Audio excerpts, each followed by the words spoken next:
الأكرم الذي علم بالقلم علم الإنسان ما لم يعلم وقال النبي صلى الله عليه وسلم خيركم من تعلم القرآن وعلمه أو كما قال رسول الله صلى الله عليه وسلم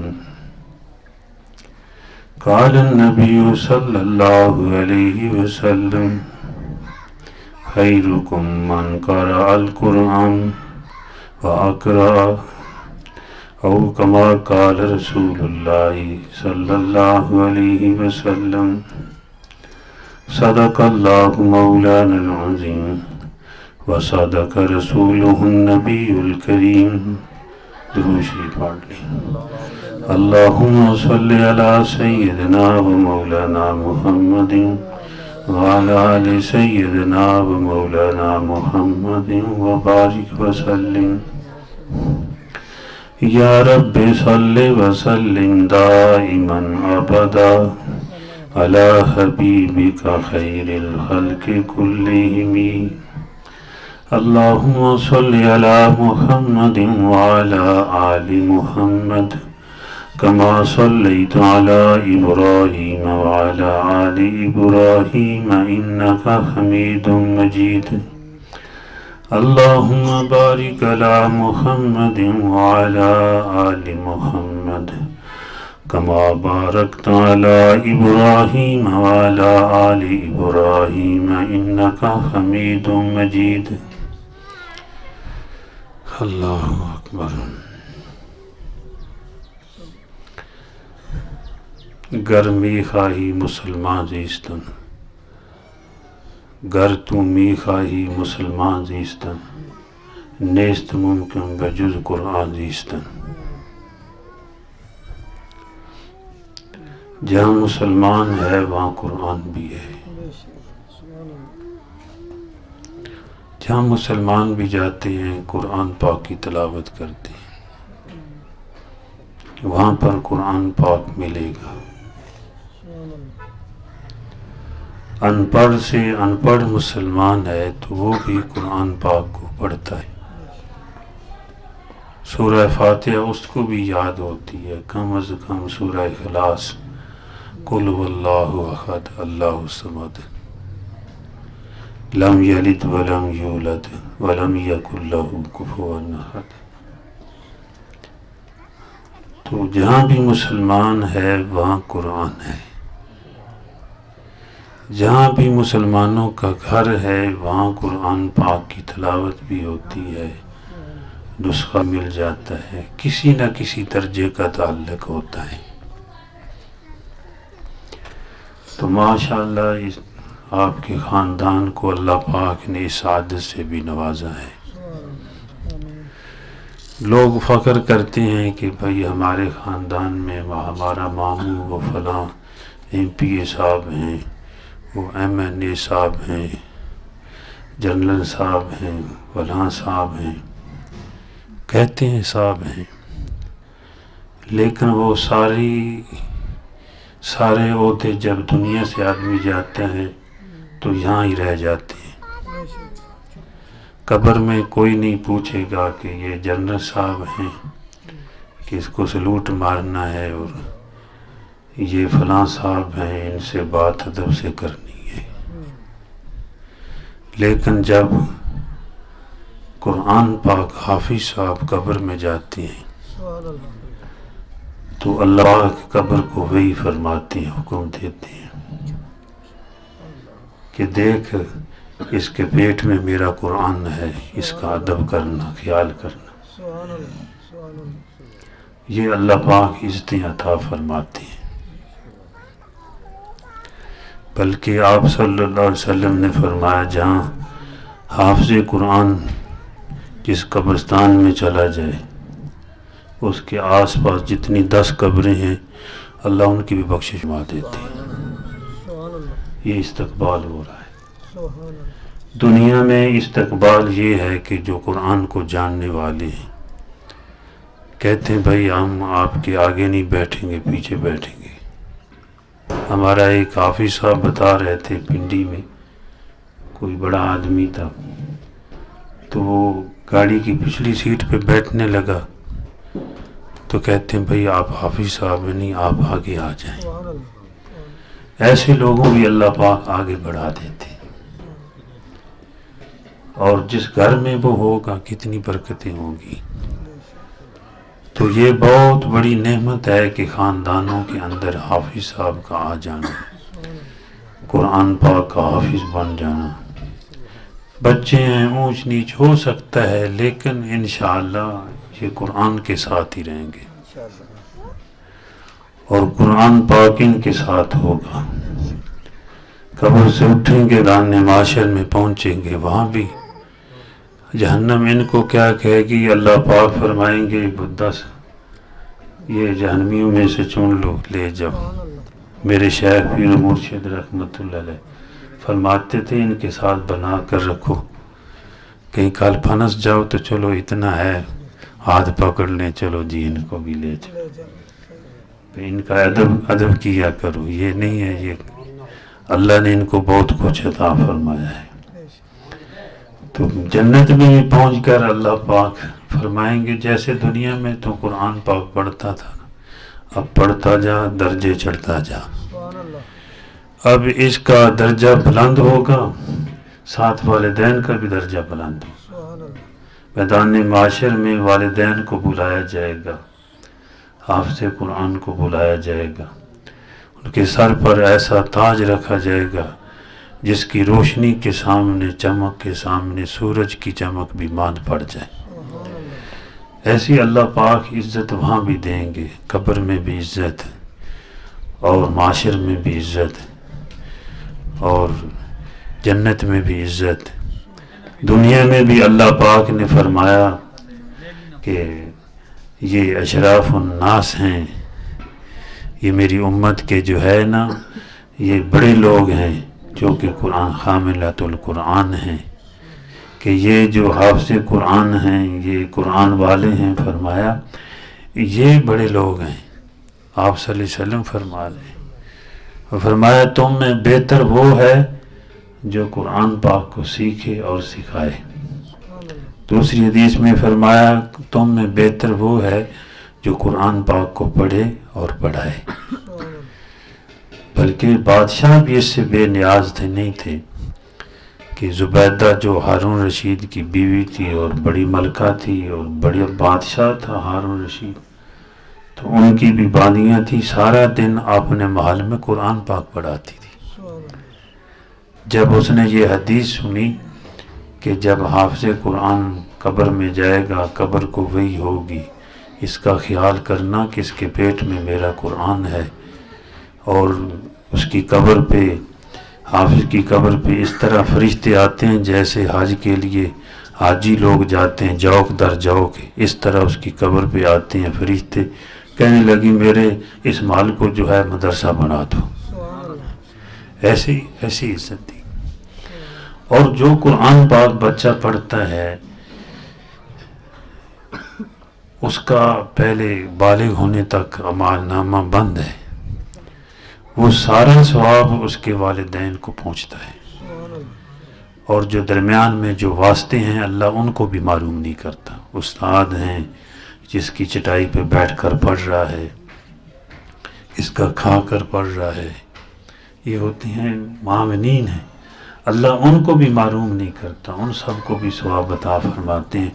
لیکن خصوصاً والدین، وہ جو پڑھتا ہے وہاں پہ اس نے سارا دن پڑھا، ایک ایک حرف پر اللہ کتنی نیکیاں دیتے ہیں، باوضو ہو کے پڑھے، ایک حرف، ایک ہے لفظ، حرف ہوتا ہے الف با تا، آپ نے فرمایا الف ما لام میم، میں یہ نہیں کہتا یہ ایک حرف ہے، فرمایا یہ 3 حرف ہے، تو ہر حرف پر اللہ پاک 25 نیکیاں باوضو ہو کر پڑھے تو عطا فرماتے ہیں، اور نماز میں کھڑے ہو کر پڑھے تو 100 نیکیاں، بیٹھ کر پڑھے تو 50 نیکیاں، یہ ساری نیکیاں والدین کے اعمال نامہ میں داخل ہوتی رہتی ہیں۔ میں کہتا ہوں کہ پڑھنے تک اس کے بعد اللہ لگائے پھر بھی پڑھتے رہیں. لیکن یہ ہے پڑھنے تک یہ تھوڑا فائدہ ہے 2-3 سال اتنا قرآن پاک کا ثواب اس کے والدین کے مال نامہ میں تھا. کتنا بڑا ثواب. اور بعد میں بھی پڑھنے والے پڑھتے ہیں، لیکن اس پڑھانے کا ثواب جو ہے وہ تو اللہ پاک عطا فرمائیں گے. علامہ جلال الدین سیوطی رحمۃ اللہ علیہ نے غالباً اور بھی علماء نے، ان کی ایک کتاب ہے شرح الصدور، اور بھی علماء نے اس کو بیان فرمایا ہے کہ ایک بزرگ تھے، وہ کہیں جا رہے تھے، راستے میں قبرستان آیا، وہاں پہ تھوڑی دیر بیٹھے.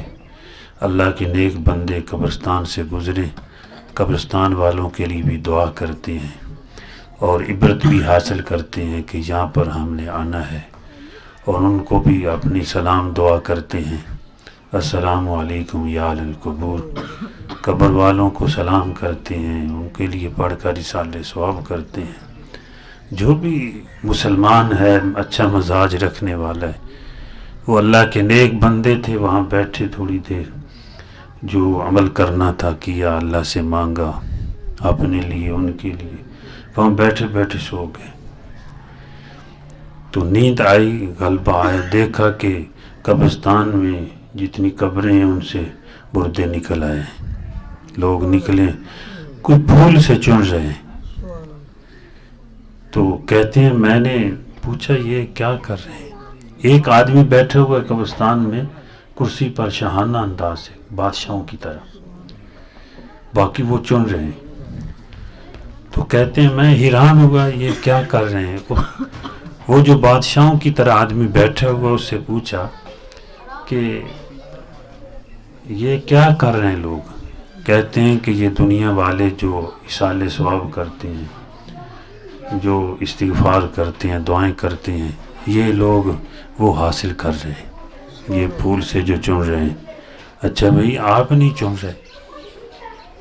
کہتے ہیں میرا بیٹا ہے فلاں بازار میں فلاں نام کا زلابیہ حلوہ بیچتا ہے، وہ روزانہ ایک قرآن پاک پڑھ کر مجھے اصالہ ثواب کرتے، مجھے فقیر بننے کی کیا ضرورت ہے؟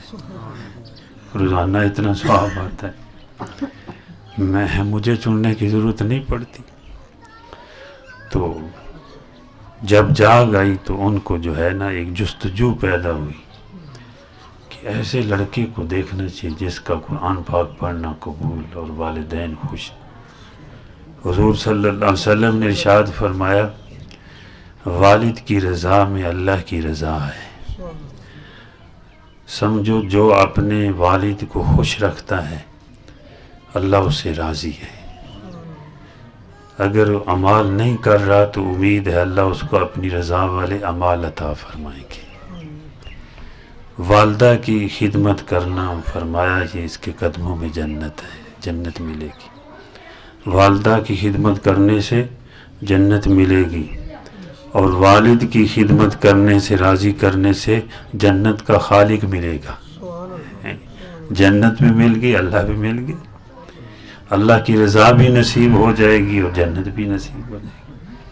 تو اس کا والد بڑا خوش تھا، اور وہ بزرگ گئے اس بازار میں گئے کہ اس بچے کو دیکھا تو ایک وہ لڑکا تھا، پوچھتے پوچھتے کہ وہ زلابیہ کوئی جیسے یہ سون حلوہ فلاں حلوہ اس طرح کی کوئی حلوہ ہوتا تھا تو وہ بیچ رہا ہے.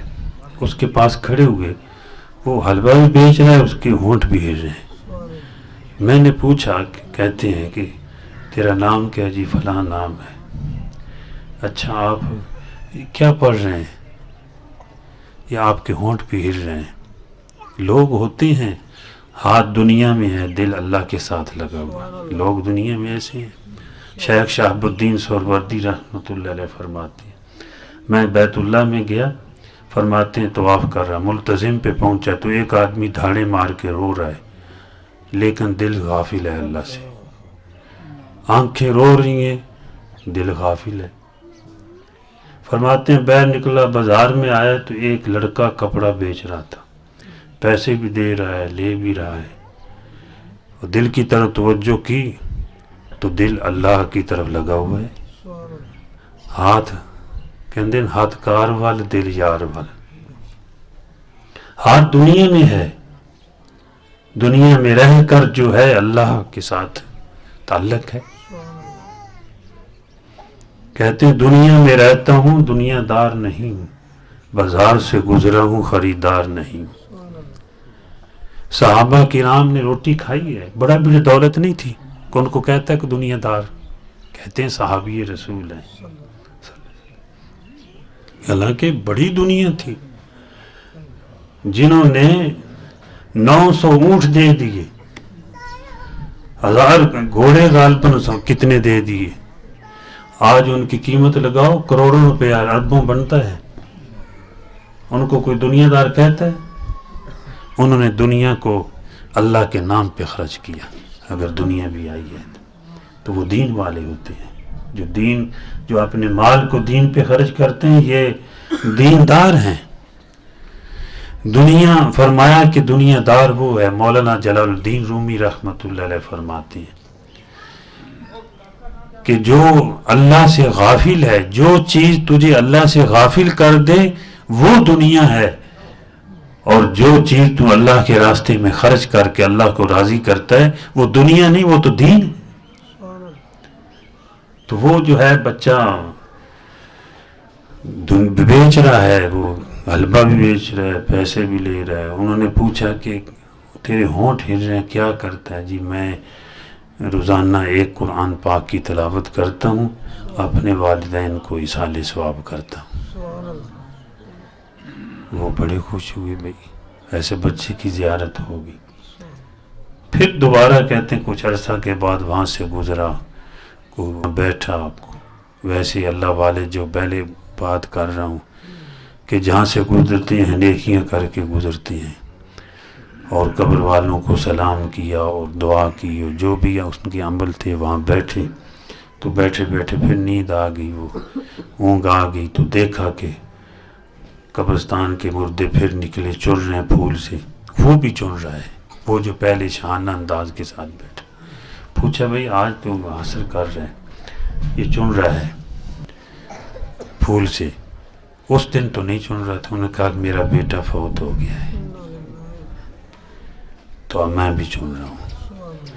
تو بھئی یہ جو بچے قرآن پاک پڑھ لیں اور پڑھنے والے، یہ والدین کے لیے صدقہ جاریہ بھی ہے، اور دنیا کی بھی برکات ہیں، آخرت کی بھی، اور خاندان کا اعزاز انہی کے ساتھ ہے کہ ہمارے چلو خاندان میں حافظ ہو گئے الحمدللہ.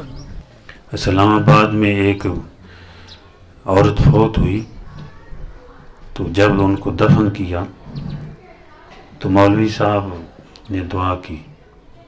دعا کرنے سے پہلے کہنے لگے اے قبر اس بڑھیا کا خیال کرنا، یہ 7 حافظوں کی ماں ہے. کوئی فخر سے کہہ سکتا ہے؟ ایک بزرگ فرما رہے تھے کہ خیال کرنا یہ 6 جنرلوں کی ماں ہے، یہ فلاں اتنے افسروں کی ماں ہے. کوئی کہہ سکتا ہے کہ یہ خیال کرنا یہ 7 حافظوں کی ماں ہے؟ وہ کتنے خوش قسمت لوگ جن کے کاندھے حافظوں کی سواری بن گئے. دیکھو بعض لوگ ایسے 4 بچے ہیں، 4 حافظ، جنازہ اٹھا ہے سب نے پائے اٹھائے ہوئے ہیں، قرآن اٹھا کے لے جا ہے جی، ان کے سینے میں قرآن ہے. تو یہ بہت بڑی سعادت ہے، اس پہ خوش ہونا چاہیے. اور قرآن پاک سے بڑی دولت کوئی نہیں ہے، یہ کلام اللہ ہے. اللہ پاک نے فرمایا، اللہ کے پاک نبی صلی اللہ علیہ وسلم نے فرمایا کہ سب سے زیادہ قرب حاصل ہوتا ہے اس سے جو اللہ کے اندر سے نکل کر آیا، خارج منہ، یعنی کہ فرمایا اللہ کا کلام جو ہے اس سے اللہ کا قرب بہت حاصل ہوتا ہے. اللہ جل جلالہ مجھے بھی اور آپ کو بھی بلکہ پوری دنیا کے مسلمانوں کو عمل کی توفیق عطا فرمائے، اور اس کو یہ صدقہ جاریہ بنائے، ہماری بخشش کا بھی سبب بنے، اور خاندان کے لوگ بھی دنیا سے جتنے جا چکے ہیں اللہ ان کی بھی بخشش فرمائے. کہ بھائی اکرم بھائی صفدر صاحب، ریاض صاحب، یہ سب کے جو ہے امی صاحب والد صاحب دنیا سے چلے گئے ہیں. اللہ اس کی برکت سے اللہ ان کی بھی مغفرت فرمائے، ان کے لیے بھی دعا کر لیں، اور سب خاندان کے لیے، اور بھائی ریاض صاحب ان کے بچے کے لیے، اور میری طرف سے سب کو مبارکباد ہے۔ دیکھو بچے کے ساتھ کوئی ماموں، کوئی چچا، کوئی سب رشتے ہیں، یہ اللہ نے جوڑے ہیں، رشتے بنائے ہیں۔ اللہ پاک ان رشتوں کی قدر کرنے کی توفیق عطا فرمائے۔ یہ محبتوں کے رشتے ہیں، یہ آپس میں جوڑ کے بیٹھنا اور یہ خوشیوں میں شریک ہونا، اور کسی کو اللہ نعمت عطا فرمائے اس پر اس کو مبارکباد دینا، تو یہ ہمارا دین ہے۔ تو اللہ پاک جو ہے سب کے قبول فرمائے آپ کا بیٹھنا اور ہمارا سننا سنانا۔ الحمدللہ رب العالمین والصلاة والسلام علی سید المرسلین۔ اللہم انت السلام ومنک السلام تبارک یا ذا الجلال والاکرام۔ مولا کریم اپنی بارگاہ میں جو بھائی صاحب نے خرچ کیا ہے، مولا کریم اپنی بارگاہ میں قبول فرما، جو دعوت کی ہے اپنی بارگاہ میں قبول فرما، اس پورے خاندان کو اپنے دین کے لیے قبول فرما۔ اللہ جل جلالہ جو ان کی جائز حاجات ہیں، نیک حاجات ہیں، سب پوری فرما۔ ہم سب پر رحم فرما، سارے خاندان پر رحم فرما۔ مولا کریم کرم کا، فضل کا، آسانی کا، سلامتی کا، عافیت اور خرید کا معاملہ فرما۔ ان کے والدین دنیا سے جا چکے ہیں، جتنے بھی بزرگ ہمارے عزیز و اقربا دنیا سے جا چکے ہیں، سب کی اللہ بخشش فرما، سب کو جنت الفردوس نصیب فرما، سب کی قبروں کو منور فرما، کشادہ فرما، جنت کا باغ بنا۔ مولا کریم کرم کا، فضل کا، آسانی کا، سلامتی کا، عافیت اور خیریت کا اور برکت کا معاملہ فرما۔ اپنے دین کے لیے ہم سب کو قبول فرما، نیکیاں کرنے والا بنا دے، گناہوں سے بچنے والا بنا دے۔ اپنے پیاروں کے ساتھ، نیک لوگوں کے ساتھ ہمیں جڑے رہنے کی توفیق عطا فرما۔ ہمارا حشر بھی اپنے پیاروں کے ساتھ فرما۔ ربنا تقبل منا انک انت السمیع العلیم۔ صلی اللہ تعالی علی خیر خلق محمد وعلی آلہ وصحبہ وآل بیتہ اجمعین برحمتک یا ارحم الراحمین، آمین۔